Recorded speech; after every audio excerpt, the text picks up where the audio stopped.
This morning's gospel is about a wedding feast and the abundance of God's grace.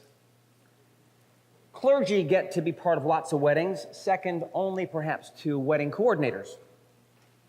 I've officiated at outdoor weddings at 11,000 feet in the Colorado Rockies with snow coming down on my prayer book, on the bow of an 82-foot catamaran in the Caribbean, in home backyards, in a plain little Episcopal chapel, in large ornate churches, right here, and in a stone church built in the 11th century in England. And everywhere I go, there's one constant, and that is that the wedding ceremony itself is surrounded by celebration, food, drink, gifts and favors, candles and cakes, special attire, guests from out of town, with toasts, the very finest of all we have, in the service of marital love and commitment. Everyone brings out their best. In virtually every culture, it's thought to be the best party we know how to throw. Not a few of them have had no wine or alcohol at all, and these occasions weren't diminished in the least. The wedding's love and joy are full either way. Christians have an undeserved reputation in some circles for being party poopers. No fun, wet blankets, killjoys, prudes. Maybe some of you have had to deal with, at some time, secular friends wondering why you would want to be part of a movement which they think discourages its members from enjoying life. And I hope you directed them to the gospel reading for this morning because it's a simple lesson on the joy of believing. Weddings are supposed to be happy occasions for lots of reasons. They're meant to be a celebration for the couple getting married, joyful for their families, and a party for their friends. When Jesus and his disciples were invited to a wedding in the tiny village of Cana in Galilee, a kind of suburb of Nazareth, everybody in the town, in the village, was invited, as well as family members from all around. Nobody was excluded. And the festivities didn't just last a day, they lasted a week. It was held in the home typically of the groom, whose family put the party on. Every day, there'd be more food and more drink and dancing and, well, lots of food and lots of drink. In this story, the people were mostly poor. And the only time in the year when they had meat to eat or wine to drink was at Passover or at weddings. In fact, the New Testament demonstrates this in a number of ways, that the wedding feast came to be a metaphor for life in heaven, when there was plenty, and everybody was there, and they were celebrating love in its fullest way. It was the kingdom of God. Nobody could think of having any more fun than going to a wedding party and festivity. The redeemed were not going to sit on clouds and play harps.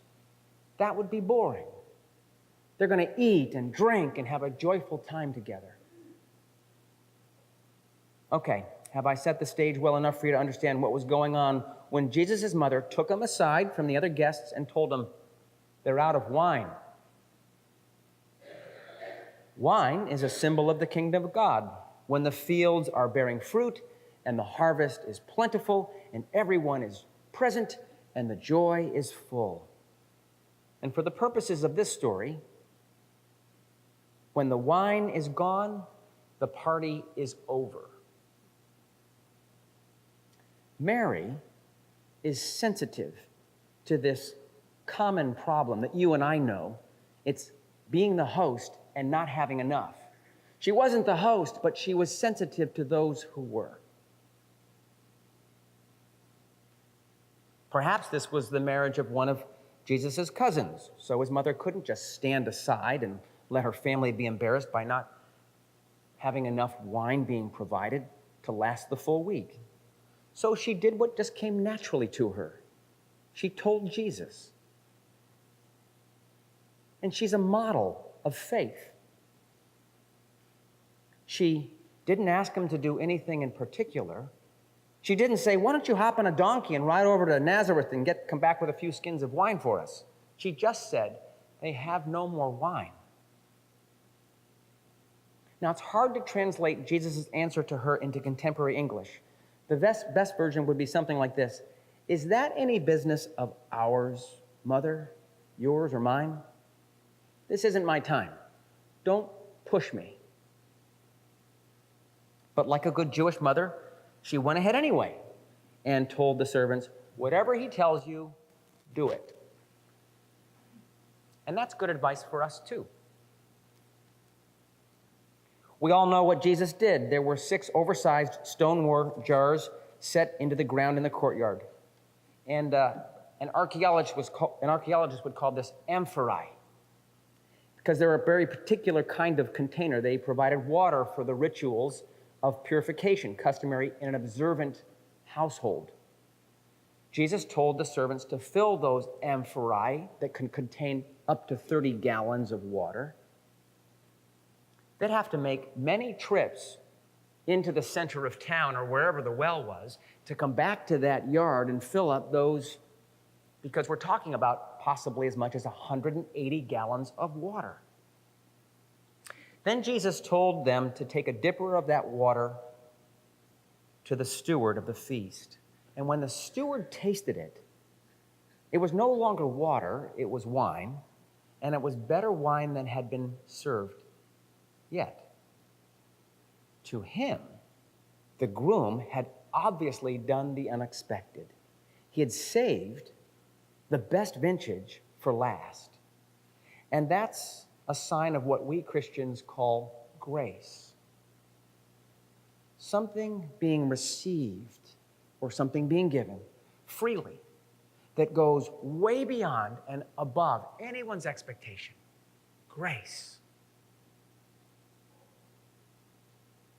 Near the end of the celebration, Jesus provided nearly sated guests with 180 gallons of Dom Perignon, and the wedding party gained new life. What do you imagine would have happened right then when people began to realize, we're not out? They would have been hilariously happy about it. Can you believe it? Where did this come from? Have you tasted it? I've never tasted wine like this.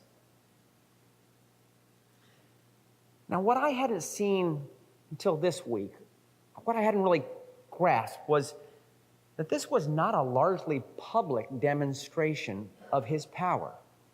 Only a few, just a few, knew what happened. Jesus' mother, the house servants who had gotten the water, and the disciples. John does not tell us about people gasping in awe, and they all stood in wonder. No, it's not a miracle. It's a sign that means something here, but it's pointing to something else as well. And later on in John's gospel, he says, Jesus did many signs in the presence of his disciples, but this sign was the first of them, providing wine for the wedding.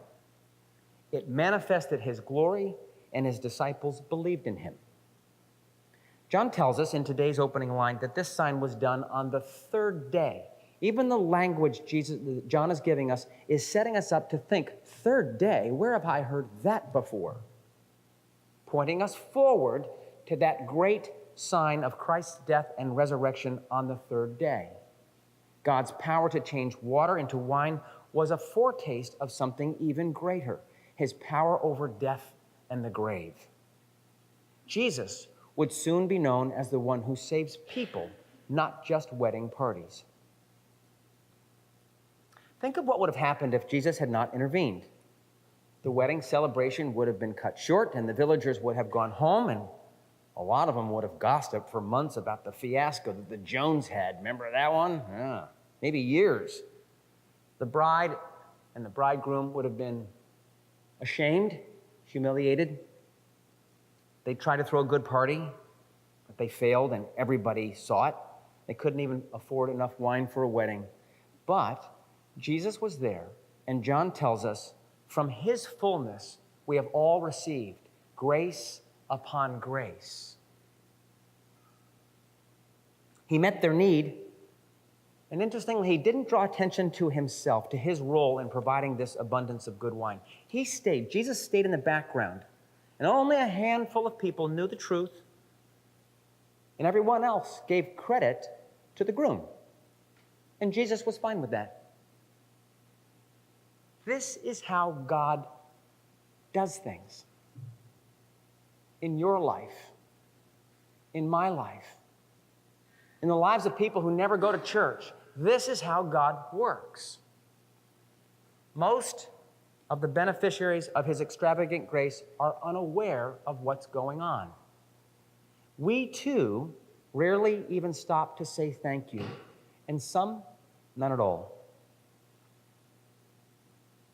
Let me pause here for a moment, and make this more personal. When have you, yourself, run out of wine? When the joy of life ran out, did you turn to Jesus? Or did you grit your teeth and pull yourself up by your bootstraps? Did you urge Jesus to become involved in your circumstances? Do you urge Jesus to become involved in your circumstances when you run out of options? What would help you turn to him for help? What would help you develop a habit of inviting him into every aspect of your life? Remember, he's gracious. In life, even when we bring our very best, there's still need for the grace of God.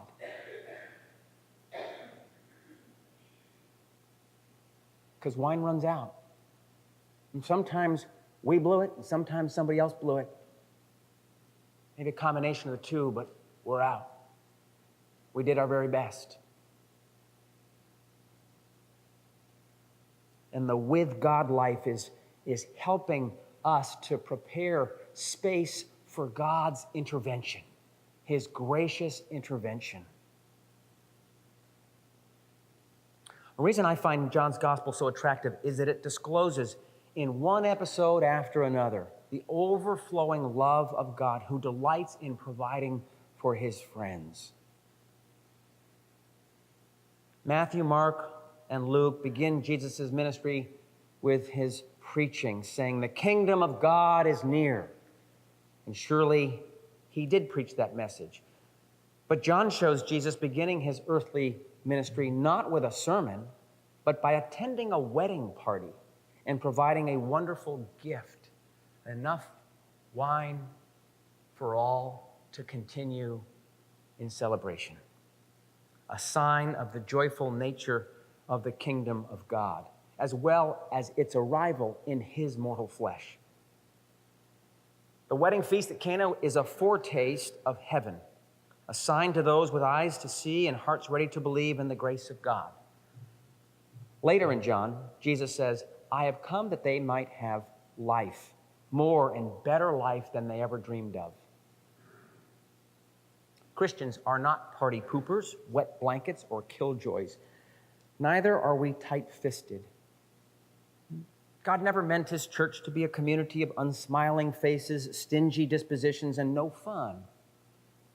Jesus shows that life among the saints is intended to be full of gladness and delight, abundance, yes, laughter, wine, and dance music, where a good time is had by all, but also an open-handed, generous, gracious outreach to the world whose wine has run out, to which God has sent us. At Cana, Jesus gave us a sign, namely, that he is with us and he is full of grace. His glory and unselfish grace are ours to give away.